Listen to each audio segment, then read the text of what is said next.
വീഡിയോയിലേക്ക് കടക്കുന്നതിന് മുമ്പ് 2 വാക്ക്. ഈ വീഡിയോ മുഴുവൻ നമ്മൾ ടൈം സ്റ്റാമ്പ് ചെയ്യുന്നുണ്ട്. കസബ എന്ന് പറയുന്ന സിനിമയെക്കുറിച്ച് ആദ്യം സംസാരിക്കും, WCCയെക്കുറിച്ചും കസബയുമായി ബന്ധപ്പെട്ടുണ്ടായ വിവാദത്തെക്കുറിച്ചും ടോക്സിക് സിനിമയുടെ ടീസറുമായി ബന്ധപ്പെട്ട വിവാദത്തെക്കുറിച്ചും ഒക്കെ നമ്മൾ സംസാരിക്കുന്നുണ്ട്. ഇതെല്ലാം കൃത്യമായി ടൈം സ്റ്റാമ്പ് ചെയ്തു പോകുന്നുണ്ട്.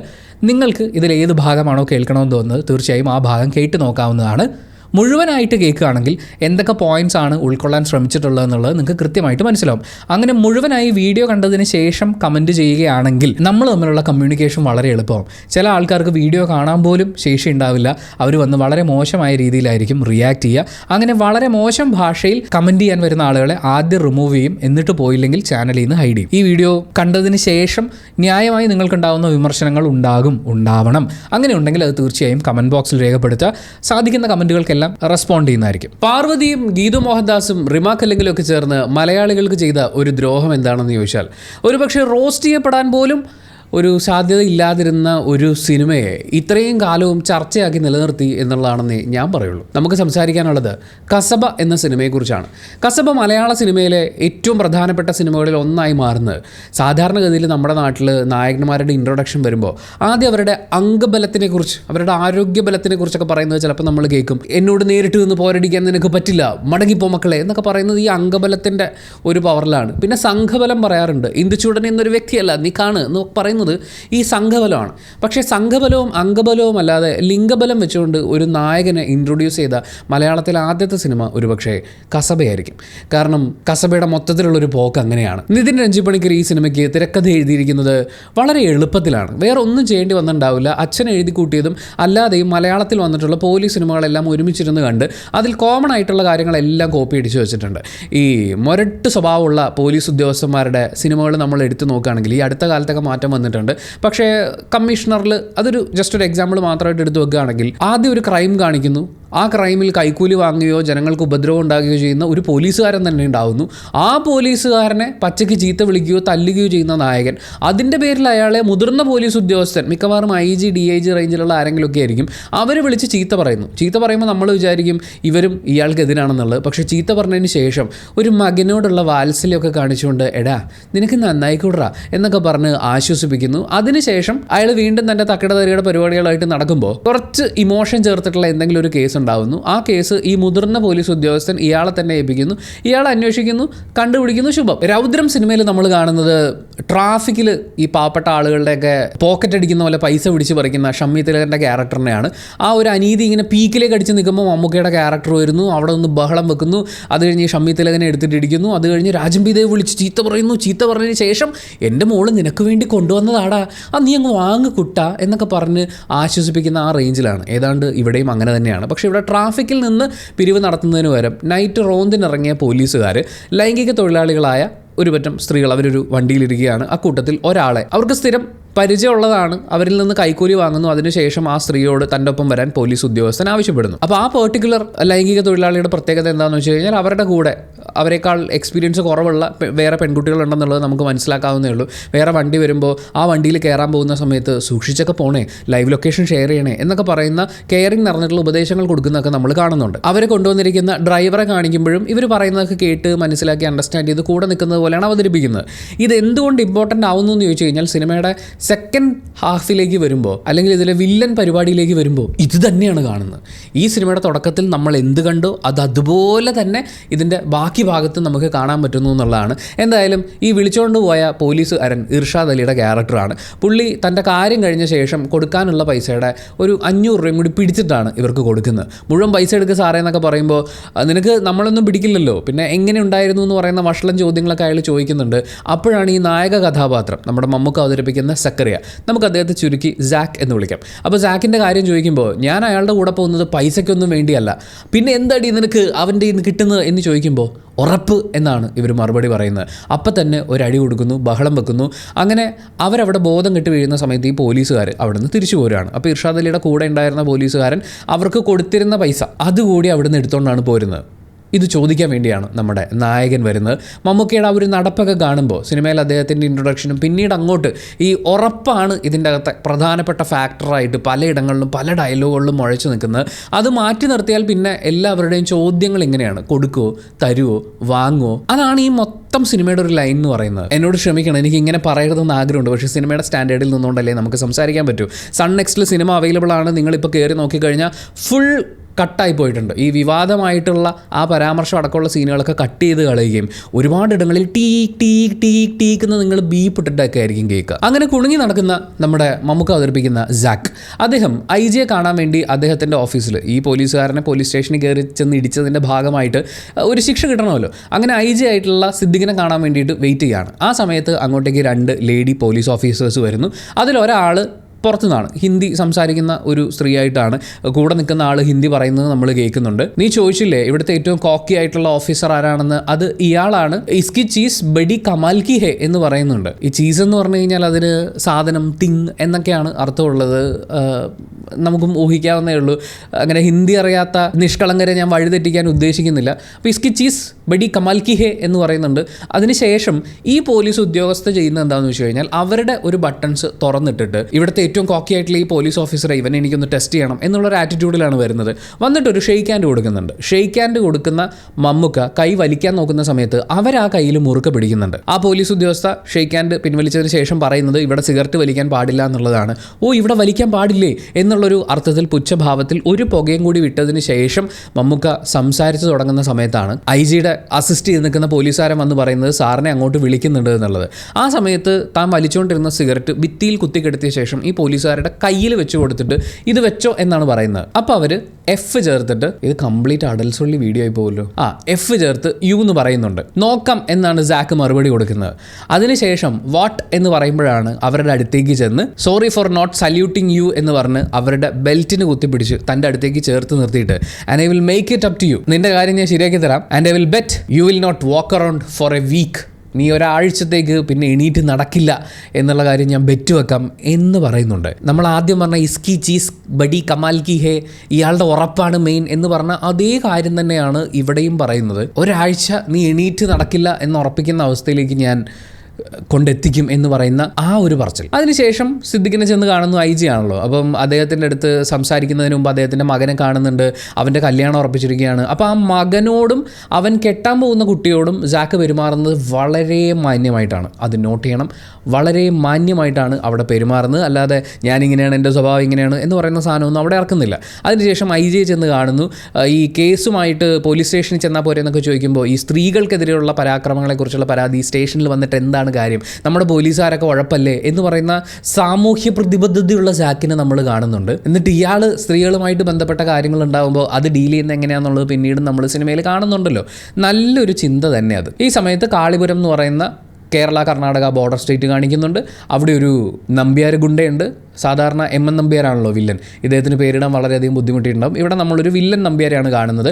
ആ വില്ലൻ നമ്പ്യാർക്ക് ഒരു കാമുകിയുണ്ട്. ആ കാമുകി ഒരു ബ്രോത്തിൽ നടത്തുകയാണ്. അവിടെയുള്ള പെൺകുട്ടികൾ ലൈംഗിക തൊഴിലാളികളാണ്. അവരിൽ നിന്ന് മിക്കവാറും ഫണ്ട് പിടിച്ചിട്ടൊക്കെ ആയിരിക്കുമല്ലോ അവർ ജീവിച്ചു പോകുന്നത്. തന്നെയല്ല, ആ ബ്രോത്തലിൽ ഒരു താല്പര്യവും ഇല്ലാതിരുന്നിട്ട് പോലും ഉപദ്രവിച്ചു കൂടെ നിർത്തുന്ന, പണിയെടുപ്പിക്കുന്ന പെൺകുട്ടികളെ നമ്മൾ കാണുന്നുണ്ട്. അപ്പം നമ്മുടെ വില്ലൻ നമ്പ്യാർക്ക് ഒരു പൊളിറ്റിക്കൽ പൊസിഷനിലേക്ക് വരാനുള്ള അവസരം ഒത്തു വന്നിരിക്കുകയാണ്. പക്ഷേ ഈ കമല എന്ന് പറയുന്ന അയാളുടെ കൂട്ടുകാരിയുണ്ടല്ലോ, പുള്ളിക്കാരിയെ കൂടെ നിർത്തിക്കഴിഞ്ഞാൽ അതിനത്രയും വളർച്ചയ്ക്ക് സാധ്യതയില്ല. കാരണം അവർ ചെയ്യുന്ന ജോലി അങ്ങനെയാണ്, അവരുടെ സിറ്റുവേഷൻ അങ്ങനെയാണ്. അപ്പോൾ അവരും കൂടി വന്നു കഴിഞ്ഞാൽ പൊളിറ്റിക്കൽ ഇമേജിനെ ബാധിക്കും എന്ന് അദ്ദേഹത്തിൻ്റെ മുതിർന്ന ലീഡർ ഒരു ഉപദേശം കൊടുക്കുന്നുണ്ട്. പക്ഷേ കമലയുമായി ഇദ്ദേഹത്തിന് ഒരു വളരെ മിഴിവാർന്ന ഒരു ബാക്ക് സ്റ്റോറി ഉണ്ട്. അതുകൊണ്ട് കമലയെ പുള്ളിക്ക് പെട്ടെന്ന് അങ്ങനെ ഉപേക്ഷിക്കാൻ പറ്റില്ല.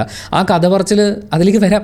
അത് കേൾക്കുമ്പോൾ എനിക്ക് ക്ലാസ്മേറ്റ്സ് സിനിമയൊക്കെയാണ് ഓർമ്മ വന്നത്. എന്തായാലും ആ ബ്രോത്തലിലുള്ള ഒരു പെൺകുട്ടിയെ ഒരു കോളേജ് അധ്യാപകൻ രക്ഷിച്ചുകൊണ്ട് കടത്തിക്കൊണ്ടുപോകാൻ ഒരു ശ്രമം നടത്തുന്നുണ്ട്. പക്ഷേ കൊണ്ടുപോകുന്ന വഴിക്ക് അവർ പോലീസിൻ്റെ പിടിയിൽ അകപ്പെടുകയും പോലീസ് ഇവരുടെ കയ്യിൽ നിന്ന് കൈക്കൂലി വാങ്ങുന്ന ആളുകളായതുകൊണ്ട് ആ പെൺകുട്ടിയെ തിരിച്ച് ആ ബ്രോത്തലിൽ ഏൽപ്പിക്കുകയും ആ കോളേജ് അധ്യാപകനെ കൊല്ലുകയുമാണ് ചെയ്യുന്നത്. പക്ഷേ പോലീസുകാരൻ ഈ പെൺകുട്ടിയെ തിരിച്ചേൽപ്പിച്ചതിന് ശേഷം ഒരാഗ്രഹം, ഒരു പെൺകുട്ടിയെ വേണം. പക്ഷേ ഏതെങ്കിലും ഒരു പെൺകുട്ടിയെ പോരാ, കമലയെ തന്നെ കിട്ടിയേ പറ്റുള്ളൂ. അപ്പോൾ വില്ലൻ നമ്പ്യാർ അവിടെ വരികയാണ്. കാരണം വില്ലൻ നമ്പ്യാരുടെ കൂട്ടുകാരിയാണ് കമല എന്ന് പറയുന്നത്. കമല വേറെ ആരോടും ഒരു താല്പര്യവും കാണിക്കില്ല. അങ്ങനെ വില്ലൻ നമ്പ്യാരും പോലീസും തമ്മിൽ ഒരു ഇടി ഉണ്ടാവുന്ന സമയത്ത് കമലയുടെ കൈകൊണ്ട് വെടിപൊട്ടി പോലീസുകാരൻ്റെ പണി തീരാണ്. ആ പോലീസുകാരനെ അവർ ഡിസ്പോസ് ചെയ്യുന്ന രീതി വളരെ ഡിഫറൻ്റ് ആയിരുന്നു. അയാളെ പോലീസ് ജീപ്പിൽ കൊണ്ടിരുത്തി ഇത് മാവോയിസ്റ്റുകൾ ചെയ്തതാണ് എന്ന് വരുത്തി തീർക്കുകയാണ് വില്ലൻ നമ്പ്യാർ ചെയ്യുന്നത്. പക്ഷേ ഈ പോലീസുകാരൻ്റെ ബോഡി ഡിസ്പോസ് ചെയ്യുന്ന കാഴ്ച നമ്മുടെ IG-യുടെ മോനും അവൻ കെട്ടാൻ പോകുന്ന കുട്ടിയും കൂടി ഇതേ നാട്ടിലേക്ക് തന്നെ അവരുടെ ഒരു കൂട്ടുകാരനെ കല്യാണത്തിന് ക്ഷണിക്കാൻ വന്ന സമയത്ത് ഇത് കാണുന്നുണ്ട്. അപ്പോൾ ദൃക്സാക്ഷിയായിട്ടുള്ള 2 ആളുകളല്ലേ, അവരെ വെറുതെ വിടാൻ പറ്റുമോ? അങ്ങനെ IG-യുടെ മോനെയും കെട്ടാൻ പോകുന്ന പെണ്ണിനെയും കൂടി വില്ലൻ നമ്പ്യാരുടെ ആളുകൾ ഓടിച്ചിടുന്നുണ്ട്, കിട്ടുന്നില്ല. പക്ഷെ പിറ്റേ ദിവസം രാവിലെ ഈ ബോഡി പോസ്റ്റ്മോർട്ടത്തിന് കൊണ്ടുപോകാൻ വേണ്ടിയിട്ട് നമ്മുടെ പോലീസിൻ്റെ വാനിൽ കയറ്റി കൊണ്ടുപോകുന്ന സമയത്ത് IG-യുടെ മോൻ ചെന്ന് അവിടെയുള്ള പോലീസുകാരനോട് പറയും, ഞാൻ IG-യുടെ മോനാണ്, എനിക്ക് പാലക്കാട് വരെ അത്യാവശ്യമായിട്ട് പോകണം, ഈ വണ്ടിയിൽ ഞാൻ കയറിക്കോട്ടെ എന്ന് ചോദിക്കുന്നു. IG-യുടെ മോനല്ലേ, ഒന്നും ചോദിക്കുന്നില്ല, പോലീസുകാരൻ കയറി ഇരുന്നോളാൻ പറയുന്നു. അങ്ങനെ പോലീസുകാരൻ്റെ ഡെഡ് ബോഡിയും വേറെ 5-6 പോലീസുകാരും ഈ IG-യുടെ മോനും മോളും കൂടി ഈ വാനിൽ കയറി പോകുന്ന സമയത്ത് ആ വാനിനെ വില്ലൻ നമ്പ്യാരുടെ ആളുകൾ ബോംബിട്ട് തകർക്കുകയാണ്. അങ്ങനെ IG-യുടെ മോനും മോളും തട്ടിപ്പോകുന്നു. പക്ഷേ വില്ലൻ നമ്പ്യാർ ഇത് പ്ലേസ് ചെയ്തിരിക്കുന്നത് ഒരു മാവോയിസ്റ്റ് അറ്റാക്ക് ആക്കിയിട്ടാണ്. പക്ഷേ IG ഈ റിപ്പോർട്ടൊക്കെ വായിച്ച് നോക്കുമ്പോൾ മാവോയിസ്റ്റൊക്കെ ആയിരിക്കാം, എന്നാൽ പോലും എൻ്റെ മോനും മോളും എങ്ങനെ വന്നു എന്ന് ആലോചിച്ചിരിക്കുമ്പോൾ നമ്മുടെ സാക്ക് അങ്ങോട്ടേക്ക് എത്തുകയാണ്.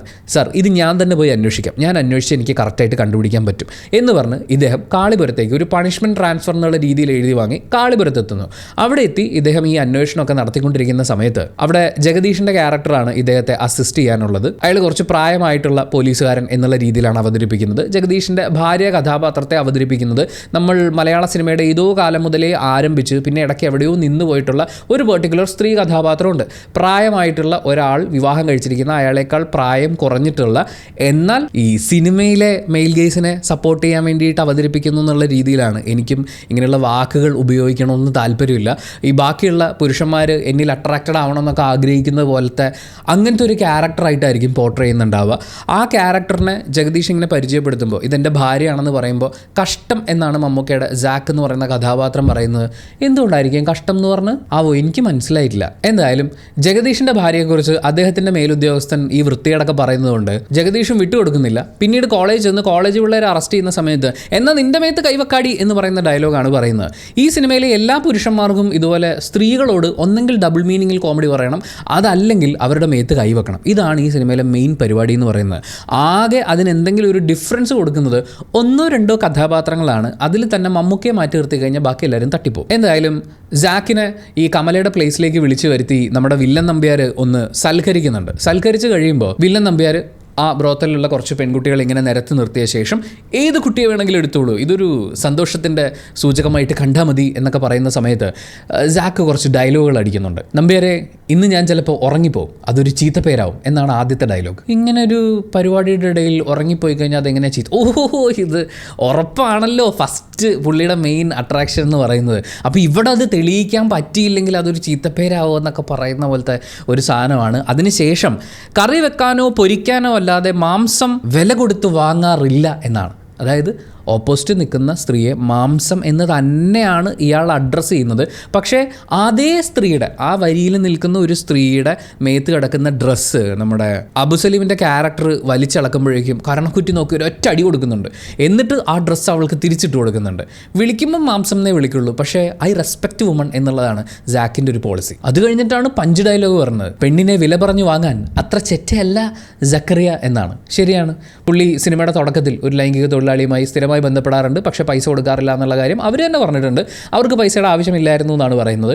ഇവിടെയും റേറ്റ് ഒന്നും അവർ പറഞ്ഞിട്ടുണ്ടായില്ല. പക്ഷേ ഞാൻ പൈസ കൊടുക്കില്ല, അവരൊരു ജോലിയായിട്ട് ചെയ്യുകയാണ്. അപ്പോൾ വില പറയുന്നതാണോ കൊടുക്കുന്നതാണോ, എന്താണ് സക്കറിയുടെ പ്രശ്നം എന്നുള്ളത് നമുക്കിവിടെ മനസ്സിലാക്കാൻ പറ്റുന്നില്ല. അയാൾ സ്ത്രീയെ വ്യക്തിയായിട്ട് കാണുന്നുമില്ല, മാംസമായിട്ടുമാണ് കാണുന്നത്. എന്താണ് സക്കറിയയ്ക്ക് സ്ത്രീയെക്കുറിച്ചുള്ളൊരു സങ്കല്പം എന്നുള്ളത് ഭയങ്കര കൺഫ്യൂഷനാണ്. നിതിൻ രഞ്ജി പണിക്കൊരു സ്വപ്നം കണ്ടിട്ടുള്ള സക്കറിയ എന്ന് പറയുന്നത് നെല്ല് പോലൊരു മനുഷ്യനാണ്. കാരണം ഈ സ്ത്രീകളൊക്കെ എലികളാണ്. പത്തായത്തിൽ നെല്ലുണ്ടെങ്കിൽ എലി എവിടുന്നും പാലക്കാട്ടിൽ നിന്നും വരുമെന്നോ എന്നൊക്കെ പറയുന്ന പോലത്തെ ഒരു സാധനമൊക്കെ ഉണ്ടല്ലോ. അപ്പോൾ സക്കറിയയ്ക്ക് പൈസ കൊടുത്ത് ഒന്നും ചെയ്യേണ്ടി വരില്ല. സക്കറിയ എവിടെയുണ്ടോ അങ്ങോട്ടേക്ക് സ്ത്രീകൾ അന്വേഷിച്ച് വരും എന്ന് പറയുന്ന പോലത്തെ ഒരു ലൈനാന്ന് തോന്നുന്നു. ഈ സമയത്ത് കമല സക്കറിയെ ചൊറിയാൻ ചെല്ലുന്നുണ്ട്. കാരണം സക്കറിയ ഈ കാളിപുരത്ത് ചെന്ന് ഇറങ്ങിയ ഉടനെ തന്നെ സക്കറിയ ഏത് സ്ത്രീയെ പ്രൊട്ടക്റ്റ് ചെയ്യാനാണോ പോലീസുകാരെ തല്ലിയത്, ആ സ്ത്രീ എന്ത് ജോലിയാണോ ചെയ്തുകൊണ്ടിരുന്നത് അതേ കാര്യം തന്നെ ചെയ്തുകൊണ്ടിരുന്ന ഒരു സ്ത്രീയും കുറച്ച് പെൺകുട്ടികളുമുള്ള ഒരു വണ്ടിയിൽ അവിടെ ഉണ്ടായിരുന്ന അതേ ഡ്രൈവറെ പോലെ ഇവിടെയും ഒരു ഡ്രൈവർ ഉണ്ടായിരുന്നു. പക്ഷേ സക്കറിയ ഇവരെ അങ്ങോട്ട് ചാടി കയറി തല്ലുന്നു. അതുപോലെ നമ്മുടെ വരലക്ഷ്മി ശരത് കുമാറാണ് കമല എന്ന് പറയുന്ന ക്യാരക്ടർ ചെയ്തിട്ടുള്ളത്. വരലക്ഷ്മി ശരത് കുമാറിനെ വളരെ മോശം വാക്കുകൾ ഉപയോഗിച്ചുകൊണ്ട് അഭിസംബോധന ചെയ്ത് മോശക്കാരിയായി നാട്ടുകാരുടെ മുന്നിൽ ചിത്രീകരിക്കുന്ന അങ്ങനത്തെ ഒരു സക്കറിയാണ് നമുക്ക് കാണാൻ പറ്റുന്നത്. ജാക്കിൻ്റെ ലൈൻ വളരെ ക്ലിയർ ആണ്. ജാക്കിനോട് ഒപ്പം നിൽക്കുന്ന സ്ത്രീകളാണെന്നുണ്ടെങ്കിൽ കുറച്ചൊക്കെ റെസ്പെക്റ്റ് കൊടുക്കും, പ്രൊട്ടക്ഷനും ചെയ്യും. പക്ഷെ പരിചയമില്ലാത്ത പെണ്ണുങ്ങളെ എന്ത് വൃത്തിയോടും പറയാം. അങ്ങനെ ഈ രാത്രി സമയത്ത് സക്കറിയെ ചൊറിയാൻ ചെല്ലുന്ന കമലയുടെ അടുത്ത് സക്കറിയ പറയുന്ന റിപ്ലൈ ഇങ്ങനെയാണ്: എനിക്ക് നിന്നെ മതി, സ്വന്തം പൗഡറിനുള്ള പൈസയെങ്കിലും നീ പണിയെടുത്തുണ്ടാക്കടി എന്ന് പറഞ്ഞ് അവരെ അപമാനിക്കുമ്പോൾ സക്കറിയ ഒരു ആനന്ദം കണ്ടെത്തുകയാണ്. എന്തായാലും കാളിപുരം കാണിച്ചു തുടങ്ങിയ സമയത്ത് ഈ ബ്രോത്തലിൽ രക്ഷപ്പെടാൻ ശ്രമിച്ചൊരു പെൺകുട്ടി ഉണ്ടായിരുന്നല്ലോ. ആ പെൺകുട്ടി വീണ്ടും ഒരു കസ്റ്റമറോട് മോശമായി ബിഹേവ് ചെയ്യുന്നതിൻ്റെ ഭാഗമായിട്ട് അവളെ നമ്മുടെ വില്ലൻ നമ്പ്യാർ എടുത്തിട്ടിരിക്കുകയും അവൾ അപകടാവസ്ഥയിലാവുകയും ചെയ്യുന്നു. പിന്നീട് ആ പെൺകുട്ടി മരിച്ചു പോകുന്നൊക്കെ ഉണ്ട്. അപ്പോഴൊന്നും നമ്മൾ ഈ കമല എന്ന് പറയുന്ന ക്യാരക്ടറിന് വലിയ സെൻറ്റിമെൻറ്റ്സ് ഉള്ളതായിട്ട് കാണുന്നില്ല. പക്ഷേ ആ കുട്ടി മരിച്ചു കഴിയുമ്പോഴേക്കും കമലയ്ക്ക് എങ്ങുന്നില്ലാതെ കുറച്ച് സെൻറ്റിമെൻറ്റ്സ് വരും. അതിന് വേറെ ചില കാര്യങ്ങളും കൂടി സംഭവിക്കുന്നുണ്ട്. കാരണം അവിടെ ഈ കമലയെ സപ്പോർട്ട് ചെയ്യുന്ന തങ്കച്ചൻ എന്ന് പറയുന്ന ക്യാരക്ടറുണ്ട്. അലൻസിയർ ചെയ്തിട്ടുള്ള ക്യാരക്ടറാണ്. ഈ തങ്കച്ചൻ ഈ മകള് ഈ ബ്രോത്തൽ നടത്തുന്നു, അവിടെയുള്ള പെൺകുട്ടികൾ രക്ഷപ്പെടാൻ നോക്കുമ്പോൾ അവരെ തിരിച്ചു പിടിച്ചുകൊണ്ട് വരുന്നു, വില്ലൻ നമ്പ്യാർക്ക് വേണ്ടി ആരെയും ആക്രമിക്കുന്നു, എല്ലാ പരിപാടിയും ചെയ്യാണ്. സിനിമ തീരുമ്പോഴാണ് നമ്മൾ മനസ്സിലാക്കുന്നത് തങ്കച്ചൻ കമലയുടെ അച്ഛനായിരുന്നു. അതും നിതിൻ രഞ്ജിപ്പണിക്കർ ഒരുപാടൊന്നും അന്വേഷിച്ച് പോകേണ്ടി വന്നിട്ടുണ്ടാവില്ല. ഇച്ചിരി സെൻറ്റിമെൻറ്റ്സ് കയറിയിരിക്കട്ടെ എന്ന് വിചാരിച്ച് ചെയ്തതായിരിക്കും. പക്ഷേ നല്ല ചളിയായിരുന്നു. കാരണം ഒരു പെർട്ടിക്കുലർ മൊമെൻറ്റിൽ എന്തായാലും വില്ലൻ നമ്പ്യാരും കമലയും തമ്മിൽ തെറ്റിപ്പിരിഞ്ഞേ പറ്റുള്ളൂ. അതിനൊരു കാരണം വേണമല്ലോ. ഈ പെൺകുട്ടി മരിക്കാൻ കിടക്കുന്നു എന്നുള്ളത് കമലയെ സംബന്ധിച്ച് ഒരു ഇമോഷണൽ പരിപാടിയൊന്നും കൊടുക്കുന്നതല്ല. പക്ഷേ തങ്കച്ചനെ വില്ലൻ നമ്പ്യാർ കൊന്നു കഴിഞ്ഞാൽ എൻ്റെ അച്ഛനെ നീ കൊന്നു എന്ന് പറയുന്ന ഒരു ഡയലോഗ് പറയാൻ കമലയ്ക്ക് ഒരു സ്പേസ് കിട്ടും. ഇതിൻ്റെ ഇടയിലാണ് കമല ഒരു കാര്യം പറയാൻ വേണ്ടി വില്ലൻ നമ്പ്യാരുടെ വീട്ടിലേക്ക് കയറി ചെല്ലുന്നത്. അയാൾക്ക് വേറെ 2 ഭാര്യമാരൊക്കെ ഉണ്ടായിരുന്നു. അപ്പോൾ അവരുടെ മുമ്പിൽ വെച്ച് അയാൾ കമലയെ അപമാനിച്ച് ഇറക്കി വിടുന്ന സീനുണ്ട്. ഇതെല്ലാം കൂടി ചേരുമ്പോഴേക്കും കമലയ്ക്ക് വില്ലൻ നമ്പ്യാരിലുള്ള വിശ്വാസം കുറഞ്ഞു വരികയാണ്. പിന്നെ ഈ വില്ലൻ നമ്പ്യാരും ജാക്കും തമ്മിലുള്ള ഒരു ഡിഫറൻസ് എന്താണെന്ന് വെച്ചാൽ ജാക്ക് പൈസ കൊടുക്കില്ല. പക്ഷേ വില്ലൻ നമ്പ്യാർ അവർക്ക് പൈസയ്ക്ക് ആവശ്യമുണ്ടെങ്കിൽ പൈസ കൊടുക്കുന്ന ഒരു മാന്യനായിരുന്നു. എന്തായാലും ഈ തങ്കച്ചൻ തട്ടിപ്പോകുന്നതിന് മുമ്പ് നമ്മുടെ ജാക്കിൻ്റെ കയ്യിൽ ചെന്ന് കയറുന്നുണ്ട്. ജാക്ക് സത്യം പറയിപ്പിക്കുന്നുണ്ട്. ജാക്കിനെ സപ്പോർട്ട് ചെയ്യാൻ വേണ്ടിയിട്ട് റിയൽ ഫൈറ്റേഴ്സിൻ്റെ അത് വേറൊരു സിനിമയിലാണ്. റിയൽ ഫൈറ്റേഴ്സിൻ്റെ എന്തോ ആയിരുന്ന നമ്മുടെ മക്ബൂൽ സൽമാൻ അതേ കോസ്റ്റ്യൂമിൽ അതേ ആറ്റിറ്റ്യൂഡിൽ ഈ സിനിമയിലും ഉണ്ട്. അങ്ങനെ ഇദ്ദേഹവും പോലീസ് സ്റ്റേഷനിലുണ്ടായിരുന്നു. തങ്കച്ചൻ സത്യങ്ങളൊക്കെ തുറന്നു പറഞ്ഞു എന്ന് മനസ്സിലാക്കുന്ന വില്ലൻ നമ്പ്യാർ കുറേ ആളുകളെ പോലീസ് സ്റ്റേഷൻ ആക്രമിക്കാൻ വേണ്ടി പറഞ്ഞു വിടുന്നു. അവർ ആക്രമിച്ചിട്ട് ഇത് മാവോയിസ്റ്റ് ആക്രമണമാണെന്ന് വരുത്തി തീർക്കുന്നുണ്ട്. ഇതിനിടയിൽ തങ്കച്ചൻ തട്ടിപ്പോകുന്നുണ്ട്. അതുപോലെ നമ്മുടെ മക്ബൂൽ സൽമാൻ്റെ ക്യാരക്ടറും മരിച്ചു പോകുന്നുണ്ട്. അദ്ദേഹത്തിന് സെൻറ്റി വരാൻ വേണ്ടിയിട്ടുള്ള കുറച്ച് സീനുകൾ സിനിമയിൽ അവിടെ ഇവിടെയൊക്കെ ആയിട്ട് ആഡ് ചെയ്തിട്ടുണ്ട്. അതിന് വലിയ പ്രസക്തിയൊന്നുമില്ല. ഇതിനിടയിൽ നമ്മുടെ ജാക്ക് സത്യങ്ങളൊക്കെ തിരിച്ചറിഞ്ഞല്ലോ. നേരെ പോയി സൂസനെയാണ് കാണുന്നത്. അയാൾക്കൊരു മാപ്പ് സാക്ഷി ആവശ്യമാണ്. പക്ഷേ സൂസനോട് അയാൾ പറയുന്ന ഡയലോഗ് ഇങ്ങനെയാണ്: സ്വയം വിറ്റുള്ള ഈ പിഴപ്പ് മടുത്തില്ലേ? അന്തസ്സുള്ള പെണ്ണായി ജീവിക്കണമെങ്കിൽ, രക്ഷപ്പെടണമെങ്കിൽ നീ പറയ് എന്നാണ് പറയുന്നത്. അന്തസ്സുള്ള പെണ്ണായി ജീവിക്കണമെങ്കിൽ, രക്ഷപ്പെടണമെങ്കിൽ.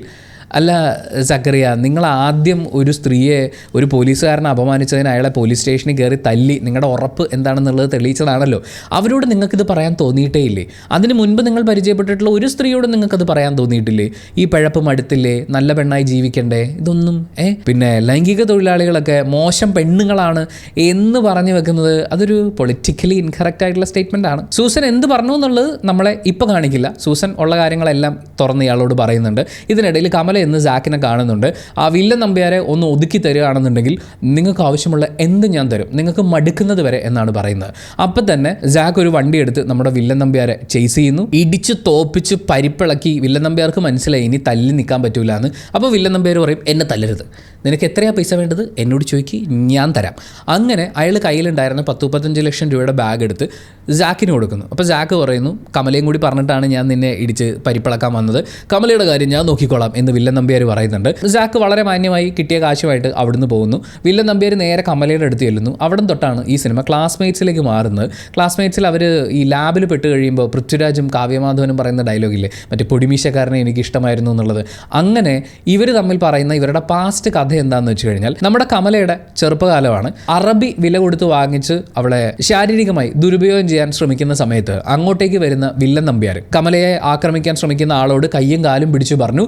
പക്ഷേ അയാൾ കേട്ടില്ല. അയാളുടെ കയ്യിലുണ്ടായിരുന്ന വാള് വാങ്ങി വില്ലൻ നമ്പ്യാർ അയാൾക്കിട്ടൊരു കുത്തു കൊടുത്തു. ആ സമയത്ത് അങ്ങോട്ടേക്ക് ഓടി വന്ന പോലീസുകാരിൽ നിന്ന് ആ പയ്യനെ രക്ഷിക്കാൻ വേണ്ടി കമല ചെയ്തത് എന്താണെന്ന് വെച്ച് കഴിഞ്ഞാൽ അന്നേരം ഉണ്ടായിരുന്ന ഡ്രസ്സെല്ലാം വലിച്ചു പറിച്ച് അവരുടെ മുമ്പിൽ പിറന്ന പടിയിൽ നിന്നു. ആ സമയം നോക്കി വില്ലൻ നമ്പ്യാർ അവിടുന്ന് ഓടി രക്ഷപ്പെട്ടു. പിന്നീട് അങ്ങോട്ടുള്ള കുറച്ച് ദിവസം 13 പോലീസുകാരും കമലയെ ശാരീരികമായി ദുരുപയോഗം ചെയ്യുന്നു. അത് കഴിഞ്ഞ് നല്ല ആരോഗ്യമൊക്കെ വന്ന സമയത്താണ് നമ്മുടെ വില്ലൻ നമ്പ്യാർ തിരിച്ച് ഈ അറബിയുടെ വീട്ടിലേക്ക് വരികയും കമലയെ അവിടുന്ന് രക്ഷിച്ചുകൊണ്ട് പോവുകയും ചെയ്യുന്നത്. അപ്പോൾ വില്ലൻ നമ്പ്യാർ എന്തിനാണ് കമലയെ രക്ഷിക്കാൻ നോക്കിയത്? കമല എന്തിനാണ് രക്ഷപ്പെടാൻ വേണ്ടി ആദ്യം ശ്രമിച്ചത്?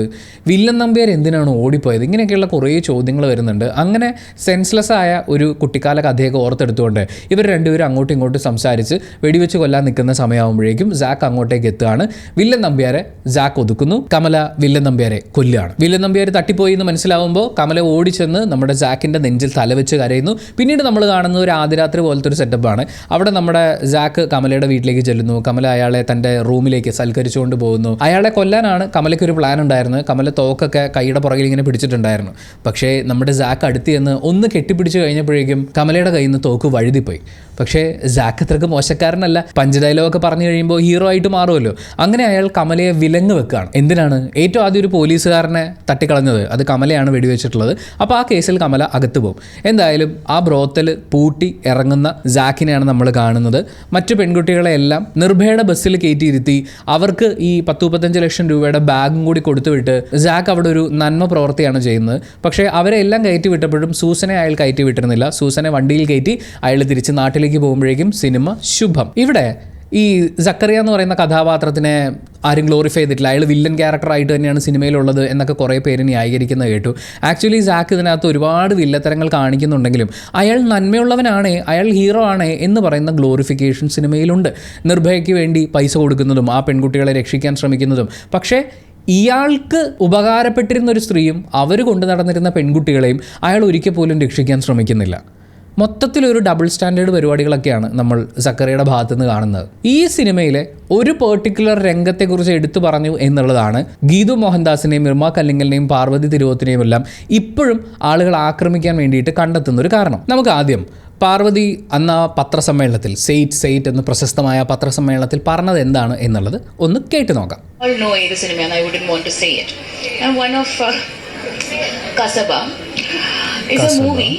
That I unfortunately watched, and with all due respect to all the technicians who worked in the film, I was definitely disappointed to watch an actor par excellence, whom many films of his have watched, who happened to say certain dialogues which were not only derogatory but most saddening to a woman in a scene. So when the hero says it, it's obviously glorified. So it gives the license for many other men to do the same thing because it's oh so sexy and cool. Definitely വരുന്നത് ഏറ്റവും വലിയ ഉത്തരവാദിത്തം വീഴുന്നത് എഴുത്തുകാരനും സംവിധായകൻ്റെയും മേത്താണ്. അവരാണ് cinema എഴുതുന്നത്, അവരുടെ കാഴ്ചപ്പാടാണ് നമ്മൾ മുമ്പോട്ടേക്ക് ഇടുന്നത്. പക്ഷെ ഞാൻ അവിടെ പറയാൻ ഉദ്ദേശിച്ചത് ആ പെർട്ടിക്കുലർ നടനെ ചൂണ്ടിക്കാണിച്ച് കുറ്റം പറയുക എന്നുള്ളതല്ല.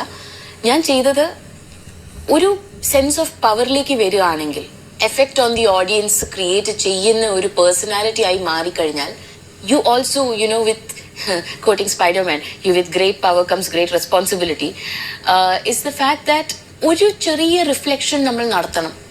ദാറ്റ് ഇപ്പം ഞാനൊരു ഡയലോഗ് പറയുന്നതിന് മുമ്പേ ഒരു 10 ഡിഫറെൻറ്റ് വേയിൽ ഞാൻ ആലോചിക്കും ഇതിനെ വിഷ്വൽ ഗ്രാമറിൽ കാണിക്കുമ്പോൾ അതിന് വേറെ എന്തൊക്കെ അർത്ഥങ്ങൾ വരാം. അത് ചിലപ്പം ഞാൻ പറയുന്ന വളരെ റിഗ്രസീവ് ആയിട്ടുള്ള ഡയലോഗ് ആയിരിക്കാം. ആ റിഗ്രസീവ് ആയിട്ടുള്ള ഡയലോഗ് റിഗ്രസീവ് ആണെന്ന് തന്നെ അണ്ടർലൈൻ ചെയ്യുന്ന വിഷ്വൽ ഗ്രാമർ നമുക്ക് വേണം.